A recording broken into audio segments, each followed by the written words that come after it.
Praise the Lord. പ്രാർത്ഥിക്കുന്ന ദൈവപൈതലേ, നിലവിളിക്കുന്ന ദൈവപൈതലേ, ഒരു കാര്യം ഉറപ്പായി മനസ്സിലാക്കുക. നീ നിലവിളിക്കുന്ന വൃഥാവല്ല, നീ പ്രാർത്ഥിക്കുന്ന വൃഥാവല്ല.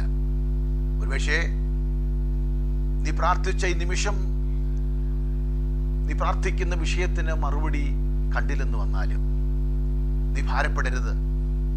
നിനക്ക് വേണ്ടി പ്രവർത്തിക്കുന്ന ഒരു ദൈവമുണ്ട്. ലൂക്കോസിന്റെ സുവിശേഷം 18-ാം അധ്യായം 7-ാമത്തെ വാക്യത്തിൽ ഇങ്ങനെ വായിപ്പാൻ കഴിയുന്നു. ദൈവമോ രാപകൽ തന്നോട് നിലവിളിക്കുന്ന വൃദ്ധന്മാരുടെ കാര്യത്തിൽ ദീർഘക്ഷമയുള്ളവനായാലും അവരെ പ്രതിക്രിയ നടത്തി രക്ഷിക്കുകയില്ലയോ? സമയങ്ങൾ അല്പ താമസിച്ചു തോന്നിയാലും നിനക്ക് വേണ്ടി പ്രവർത്തിക്കുന്ന ഒരു കർത്താവുണ്ട് എന്നുള്ള ബോധ്യത്തോടുകൂടെ പ്രാർത്ഥനയിൽ മുന്നേറുക. ദൈവം നമ്മെ സഹായിക്കും.